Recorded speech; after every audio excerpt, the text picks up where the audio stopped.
Assalamu alaikum warahmatullah. I am Zinat Zaman Liza. Here I am as a PowerPoint instructor in Seed2Big. Welcome Beginner's Guide to PowerPoint. Today I will discuss about the audio of PowerPoint in Bangla. PowerPoint open করে আমরা উপরে ট্যাবগুলো থেকে insert ট্যাবে click করব। Insert tab থেকে আমরা যে media সেকশনটা আছে সেই মিডিয়া সেকশন থেকে অডিও অ্যাড করব। তো এখান থেকে অডিওতে আমরা ক্লিক করলাম। এখানে দেখা যাচ্ছে ড্রপ ডাউনের দুটো অপশন আছে, অডিও অন মাই পিসি আর রেকর্ড অডিও। আমরা যদি পাওয়ারপয়েন্টের মাধ্যমে অডিও রেকর্ড করে অ্যাড করতে চাই তাহলে আমরা এই রেকর্ড অডিওতে ক্লিক করব, আর যদি আমার পিসি থেকে কোনো অডিও অ্যাড করতে চাই তাহলে অডিও অন মাই পিসি দিব। তো আমি audio on my PC select করছি। তারপর আমি আমার এখান থেকে ফাইল লোকেশন সিলেক্ট করে আমি আমার ফাইলটা সিলেক্ট করব। ফাইল অ্যাড হয়ে গেলে আমাদের যে অডিওটা আছে, অডিওর যে প্রিভিউটা দেখাবে সেটা হলো এরকম। তো অডিওর এই ফরম্যাটিং এর ক্ষেত্রে আমাদের এখানে যে ফরম্যাট, এটা নর্মাল পাওয়ারপয়েন্টের এলিমেন্টগুলো আমরা যেভাবে ফরম্যাট করি সেরকম। আর যদি আমরা প্লেব্যাক ফরম্যাটিং এ যাই তাহলে এখান থেকে যে জিনিসগুলো আছে, এদিকে প্রিভিউ আছে যে আমি পাওয়ারপয়েন্ট এডিট করার ক্ষেত্রে বারবার প্রিভিউর প্রয়োজন হতে পারে।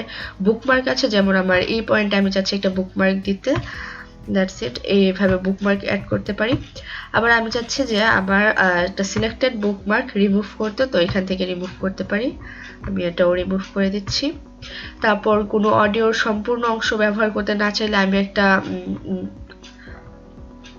কিছু অংশ ব্যবহারের জন্য এটাকে কাট করা দরকার হতে পারে, যেমন ট্রিম করতে হয় অডিও।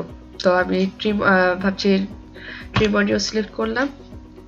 ট্রিম অডিও থেকে আমরা যতটুকু অংশ রাখতে চাই, শেষ থেকে এতটুকু যদি রাখতে চাই তাহলে এতটুকু রেখে ওকে দেব, বা এতটুকু রাখতে চাই এতটুকু রেখে ওকে দেব, বা আমি যদি টাইম দেখে রাখি যে কোন সেকেন্ড থেকে শুরু হবে বা কোন সেকেন্ড থেকে এন্ড হবে, এখান থেকে আমি সিলেক্ট করতে পারবো, অ্যান্ড দেন ওকে দিলেই হয়ে যাবে। আপাতত আমি ট্রিমিংটা করছি না। তো ভিডিওর যে শুরুতে যখন স্টার্টিং হবে তখন যদি একটু ফেড অ্যাড করতে চাই, যে কত সেকেন্ড যাবত ফেডটা অ্যাড হবে, সেই জিনিসটা আমরা এখান থেকে সিলেক্ট করতে পারবো। আবার যখন অডিওটা শেষ হয়ে যাবে তখন যে ফেডিংটা হবে সেই জিনিসটাও এখান থেকে সিলেক্ট করতে পারবো। আমাদের যখন পাওয়ারপয়েন্ট স্লাইডটা চলতে থাকবে তখন আমাদের পিছনের ব্যাকগ্রাউন্ডে মিউজিক বা কোনো সং অ্যাড করার ক্ষেত্রে আর কি আমাদের এই অডিওটা অ্যাড করতে হয়। তো এই মিউজিক বা সং এর ভলিউমটা কি হাই হবে নাকি লো হবে নাকি মিডিয়াম নাকি মিউট থাকবে, সেই জিনিসটা আমরা এখান থেকে সিলেক্ট করতে পারি।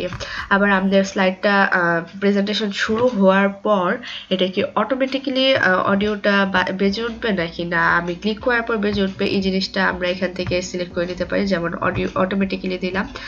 আর আমি চাচ্ছি যে যদি আমরা চাই যে আমাদের পুরোটা প্রেজেন্টেশন চলতে থাকবে আর সাথে গানও চলতে থাকবে স্লাইডের সাথে সাথে, তাহলে আমরা প্লে অ্যাক্রস স্লাইডস এই অপশনটা, এই চেকবক্সটা সিলেক্ট করে দিব। লুপ আনটিল স্টপ, যতক্ষণ না আমার প্রেজেন্টেশন স্টপ হচ্ছে ততক্ষণ এটা লুপ করবে। যেমন আমরা যদি 3 মিনিটের একটা অডিও নেই আর 10 মিনিট যাবত আমরা প্রেজেন্টেশন দিই, তাহলে ওই 3 মিনিটের অডিওটা বারবার লুপ হতে থাকবে। এই জিনিসটা করতে পারবো। তো এই জিনিসটা সিলেক্ট করার ক্ষেত্রে এইটা চেকবক্সটা সিলেক্ট করে দিলেই হয়ে যাবে।